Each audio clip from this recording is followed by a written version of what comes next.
Le grand direct des médias, on est déjà dissipé. Thomas Joubert, bon courage. C'est normal avec Dave et Wendy Bouchard qui nous ont rejoints dans ce studio pour ce nouveau rendez-vous dominical proposé par France 3. Une nouvelle émission intitulée Même le dimanche, toutes les semaines à 13h35 qui a commencé depuis début septembre.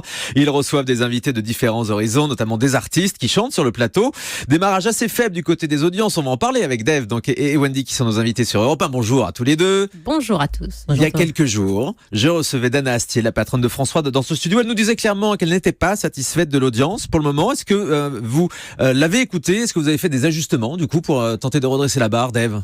C'est-à-dire que quand on fait une émission tout neuf, on y va tout doucement, on a commencé bas et on est monté à chaque émission. Notre courbe est absolument parfaite, d'autant plus qu'on fait plus d'audimat que l'émission de l'année dernière. Voilà, par rapport à l'année dernière dans la même case. Absolument, après on ajuste semaine après semaine, on le sent nous-mêmes, le rythme, c'est 1h30 qui passe très vite, vous savez qu'on a un orchestre en live, que ça crée beaucoup d'émotions, que c'est une émission de dialogue aussi qui s'installe, et en effet 13h30, 15h, il y a encore beaucoup de personnes que l'on croise qui nous disent alors vous commencez quand le dimanche?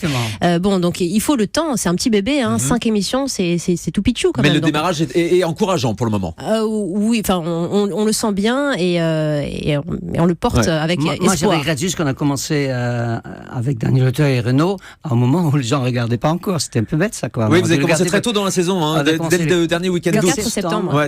Oui, effectivement. Premier week-end de septembre. Il fait encore beau le dimanche.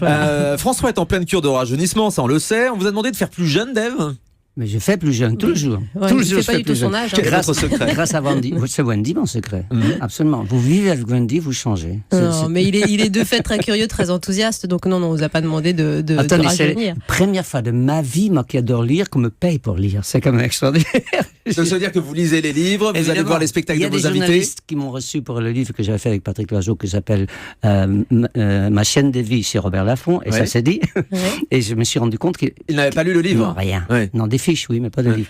Ça arrive, Wendy Bouchard, de temps en temps? Pas pour nous. En tout cas, nous, on a 9 invités ou 10 invités par émission. On va tout voir, on lit tout. C'est un gros boulot, mais c'est la moindre des choses. C'est comme vous accueillez quelqu'un dans un dîner, vous savez qui est là, quoi. Donc nous, on accueille à l'heure du café. C'est la moindre des choses. Ça s'appelle la politesse. Insister aussi sur le fait qu'il y a toujours autant de musique, c'est-à-dire autant de chansons que l'année dernière, quand ça s'appelle Encore du côté de Sud-Est, avec la différence qu'on a une heure et demie au lieu d'une heure, donc on a l'impression qu'il y en a moins. Mais il y en a autant. Et puis vous êtes désormais deux avec Wendy Bouchard. Comment vous répartissez les rôles du coup? C'est Wendy qui mène et vous, Dave, vous apportez votre touche personnelle?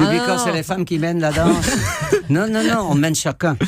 Non, en fait, c'est spontané, c'est naturel. Il n'y a rien d'écrit, vous savez, on n'a pas de prompteur, on accueille les gens avec nous et puis ça se fait par affinité.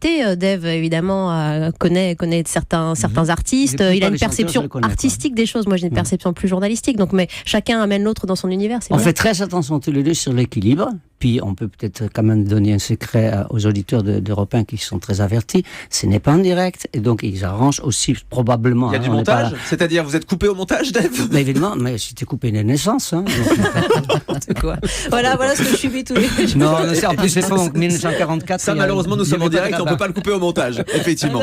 Avec cette émission, même le dimanche, vous avez un petit peu repris le créneau de Michel Drucker qui ne présente plus Vivant Dimanche cette année sur France 2. Il n'y a jamais eu 9 chanteurs dans une émission, Michel Drucker. Non, c'est une émission très différente. Vous qui avez un pull avec les dimanches au pluriel, j'ai fait exprès. Il y a plusieurs facettes dans les dimanches. Michel a créé une émission magnifique qui s'est installée en 20 ans. Nous, on n'a pas cette prétention-là. Ce qui est vrai, c'est qu'on s'installe en tout cas dans la même écoute. C'est une émission d'accueil, de réception bienveillante. Voilà. S'il y en a quelque chose en commun avec Michel, c'est ça. Et peut-être aussi les téléspectateurs, parce qu'on sait très bien, il ne faut pas l'ignorer, que les téléspectateurs de France 3 et France 2 se ressemblent. Ils ont plus ou moins entre votre âge et le mien. Bien sûr, surtout à cette heure-là, c'est bien. Plus proche du mien, d'ailleurs.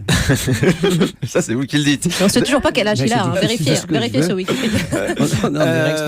D'ailleurs, dimanche, vous recevrez Michel Drucker sur votre plateau. C'est un joli cadeau. Vous lui devez beaucoup, Wendy Bouchard, Michel? Je lui dois ici de m'avoir fait confiance pendant un an, d'avoir animé avec lui une émission, d'avoir reçu 300 artistes par jour. On recevait 2 personnalités chaque soir. Moi, je venais du service culture. Par jour, 300 artistes. Par an. Ça fait beaucoup. Il faut un grand studio. C'était énorme comme émission. Énorme. Donc j'ai beaucoup appris à son contact parce que j'étais journaliste un peu, vous savez, je sortais de l'école de journalisme un peu formaté et donc il m'a appris à libérer la parole et donc après j'ai fait mon chemin, mais il m'a fait confiance à un moment où personne me connaissait. Et Michel adore les fausses blondes aussi, donc il a prouvé à travers Dany Sabal. Comment ça se passe donc entre vous? Est-ce que Dave, vous connaissiez Wendy avant de travailler avec elle? pas plus que ça, mais j'écoute Europe 1, donc je le connaissais le week-end. Et je trouve qu'elle devrait avoir la semaine si elle a le temps, parce qu'elle est bien meilleure que celui qui est en place aujourd'hui. Le mec qui dit ce qu'il veut. C'est pas gentil pour Elle est bien meilleure que Thomas Soto, etc. Non, je l'écoute le week-end et j'aime beaucoup le ton qu'elle a. Et ça ne ressemble pas aux autres. Et elle est très pertinente, elle sait de quoi elle parle. On voit bien que c'est une bosseuse, quoi. Et ça me plaît. Et d'ailleurs, Wendy, cette émission qu'on peut qualifier d'émission de variété sur France 3, c'est compatible avec ce que vous faites ici à Europe 1, de l'info pure et dure dans la matinale du week-end? Vous savez, quand Thomas Soto reçoit Nathalie Portman ce matin, c'est du journalisme. Donc quand on interviewe Renaud, c'est aussi du journalisme. C'est une autre forme de journalisme. Donc c'est pas une émission de divertissement, c'est une émission culturelle. On n'aime pas ce mot-là parce que ça fait fuir les gens, mais voilà. Ça, comme ça, on est très complémentaires. Pour Dave et culturel pour Wendy, on a compris. Mais donc c'est tout à fait compatible. Pour moi, c'est mon métier vu différemment, que j'apprends à chaque fois différemment. Wendy Bouchard, l'année dernière, vous étiez encore sur M6 à la présentation de Zone Interdite, on s'en souvient.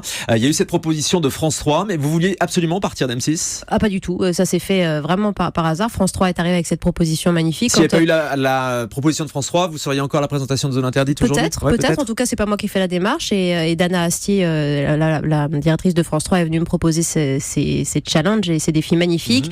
Un duo avec Dave en hebdomadaire, ça c'était formidable parce que j'aime beaucoup cet homme.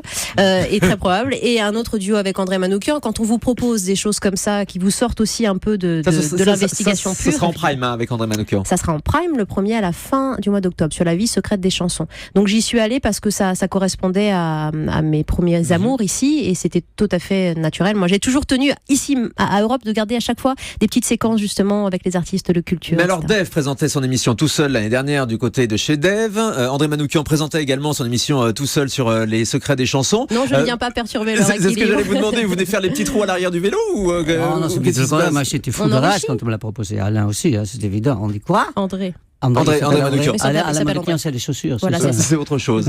Il m'a demandé d'en parler d'Alain, donc je peux donner un coup de main. T'étais fou de rage quand on a proposé. C'est normal quand quelqu'un fait une émission tout seul et quand on lui dit tu vas travailler en duo, mais j'avais aucune volonté de rogner sur leur terrain. Parce que moi, quand on m'a dit on aimerait que tu fasses polyculturel, j'ai dit attention, moi je suis légitime dans la chanson. Sur la musique, bien sûr. Même si j'ai déjà lu 1 ou 2 livres dans ma vie, je suis moins légitime que pour ça. Mais c'est vrai, vous l'avez mal pris qu'on vous retire du côté de chez Dave? Ma première réaction était une réaction purement narcissique. Mais c'est normal. Ça s'appelle du côté de chez Dave, c'est la branlette tout le matin, quoi. C'est extraordinaire. Donc ça, mais maintenant que je prends énormément, moi, ce qui compte dans la vie de l'homme de 72 ans que je suis, c'est le plaisir. Et je prends du plaisir avec Wendy. C'est pas le même, mais j'en prends quand même. Et c'est pas si improbable que ça. Et Wendy, vous êtes heureuse sur France 3? Heureuse? Alors heureuse? Je suis très heureuse. Mais je suis très heureuse, je suis épanouie. Je veux dire, je ne renie absolument pas ce que j'ai fait. Et ces 4 ans M6 étaient magnifiques. Mais là, je me sens bien, je prends du plaisir, je découvre des choses. C'est agréable et ça me porte dans un enthousiasme différent. Et Dana Astier croit beaucoup en vous. En tout cas, je le remercie de sa confiance. Voilà. Ça veut dire qu'il y aura d'autres projets, l'émission avec André Manoukian, l'émission du dimanche, peut-être d'autres choses encore? Peut-être, mais vous savez, c'est déjà un rythme effréné, donc je veux bien faire les choses, donc j'y vais à mon pas lent et structuré. J'ai 2 fois l'âge de Wendy, donc Wendy a au moins logiquement 36 ans devant elle. Et moi, pas du tout, vous voyez. Restez avec nous. On a encore 5 minutes devant nous avec Dave et Wendy Bouchard sur Europe 1. À tout de suite.